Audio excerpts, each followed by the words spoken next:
Bonjour, bienvenue sur cette petite vidéo sur les nombres complexes. Donc ici nous n'allons pas construire le corps, l'ensemble des complexes, nous allons plutôt poser, euh,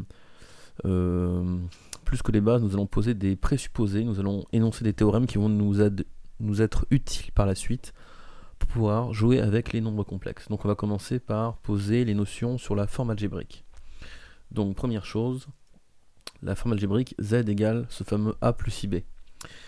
Donc on pose le théorème suivant. Il existe un ensemble C contenant R, c'est-à-dire contenant les réels, tel que C possède un élément noté I, donc le fameux I qu'on avait vu dans l'introduction au complexe, au nombre imaginaire, tel que I carré égale moins 1. Voilà, donc ça j'ai le droit de l'écrire. Tout élément Z donc de C, c'est ce qui va définir les complexes, s'écrit de manière unique sous la forme A plus I fois B, où A et B sont des nombres réels très importants, d'accord? Donc ici vraiment, cette forme-là, c'est ce qui va m'intéresser par la suite, où A et B sont des réels. Ok. Cette forme est appelée forme trigonométrique, forme algébrique, excusez-moi, de Z. Donc notation. On va commencer par noter deux petites choses. On peut écrire Z égale A plus IB. Ce n'est pas interdit, voilà.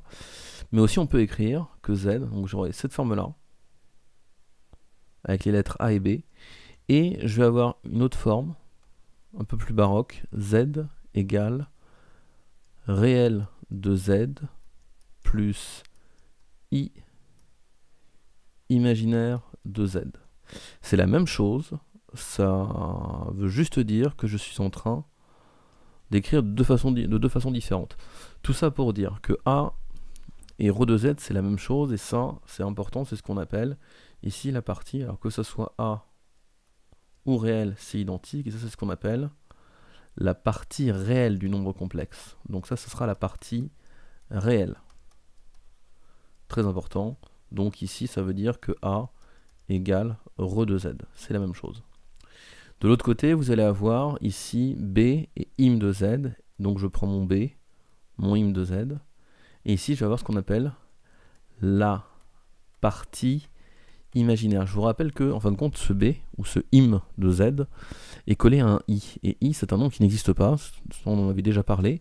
Donc, ce sera la partie imaginaire. Vu que mon B est collé à un I, que mon I colle mon B plutôt, ça va être un nom qui n'aura aucune réalité, donc im de Z n'a aucune réalité, ce ne sera pas un réel. Donc B c'est la partie imaginaire du nombre Z. Voilà, maintenant qu'on a posé la notation de la forme algébrique, un petit visuel histoire d'y voir plus clair. Donc les nombres réels, il n'y a pas de souci, ça vous savez les gérer, d'accord? Donc ça, ce sont mes réels. Donc tout ça c'est défini, mais je vais le mettre ici en jaune. Donc ça c'est mon ensemble des réels. Et je vais rajouter des nombres à base de i. Alors bien sûr, je peux ajouter plus de choses. Je peux ajouter des imaginaires purs, c'est-à-dire un groupe dans lequel j'aurai que des nombres comme i, moins 2i, 4 cinquièmes de i, etc. Donc en fin de compte, je vais avoir des nombres qui portent que du i. Mais j'ai le droit d'avoir tous les réels aussi, c'est compris dans C, c'est-à-dire que je vais avoir du 2, du 1 tiers, du moins 5,7, du pi, du phi, du e, du racine carrée de 2, bref, je vais avoir tous mes nombres réels. Et donc tout ça, je peux les mélanger, les mettre dans un checker, pour avoir ici ce qu'on définit comme étant les nombres complexes C. D'accord. Et ça, en fin de compte, ça revient à mixer, c'est-à-dire que j'aurai une partie réelle, par exemple, 1, plus une partie imaginaire, 2i.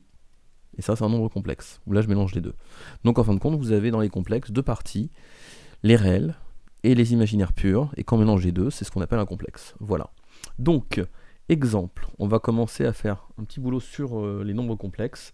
Je vais en donner quelques-uns, et on va checker leur partie réelle et leur partie imaginaire, parce que c'est très important de savoir les différencier. Donc Z1 est égal à 5 moins i. Z2 est égal à moins 4 plus 1 demi de i.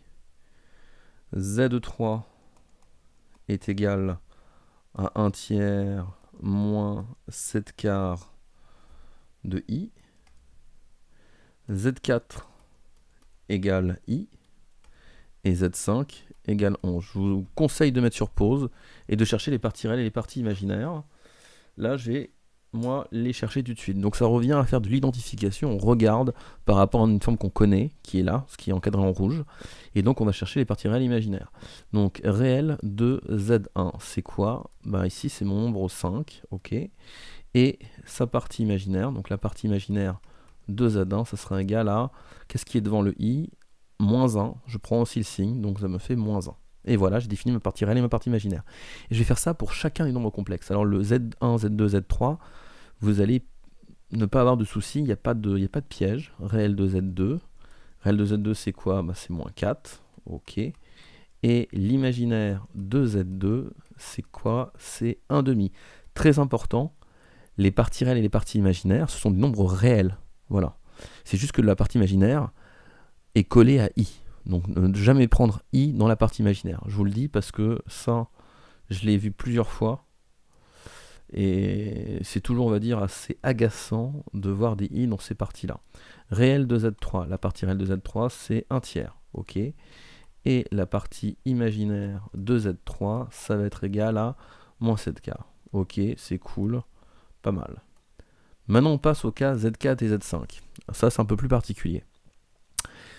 Ici, je vais rajouter des petites choses. Ici, j'ai quoi? J'ai plus, alors en jaune. Ici, je peux dire que j'ai plus 0. Vous allez comprendre pourquoi. La partie réelle, j'avais noté en jaune. Donc la partie réelle, ici, j'en ai pas. Elle vaut 0. Donc en fait, c'est ça ce qui se passe, c'est que la partie réelle de Z4, vu qu'il n'y en a pas, ben, elle vaut 0. Et la partie imaginaire, qu'est-ce qui est devant le I? Alors, il y en a qui penseront qu'il n'y a rien. Non, il n'y a pas rien, il y a toujours un 1 qui se balade. Donc imaginaire de Z4 est égal à 1. Voilà. Pour Z5, on a le même problème. Donc là aussi, je vais rajouter une petite chose. Je vais dire que j'ai plus 0i. Là, pour l'instant, ce sont des aides visuelles. Ensuite, très vite, on les bazarde. C'est juste pour guider le regard, guider le raisonnement. Donc ici, le réel de Z5, ben, c'est un réel, donc il n'y a pas de souci. Le réel, il vaut 11. Je prends. Et l'imaginaire, il vaut combien l'imaginaire de Z5? Bonne question. Ben, il vaut 0. Vu que j'ai pas de i, ça veut dire que le coefficient qui est devant le i, la partie imaginaire, annule le i, et pour l'annuler, il faut 0. D'accord? Je vous rappelle que i est un nombre en soi, et que 0 fois i, ça fait 0. Ça, c'est des règles de calcul standard qu'on a conservées aussi dans le champ des complexes. Voilà. Merci d'avoir suivi cette petite vidéo sur la forme algébrique afin de procéder à son introduction.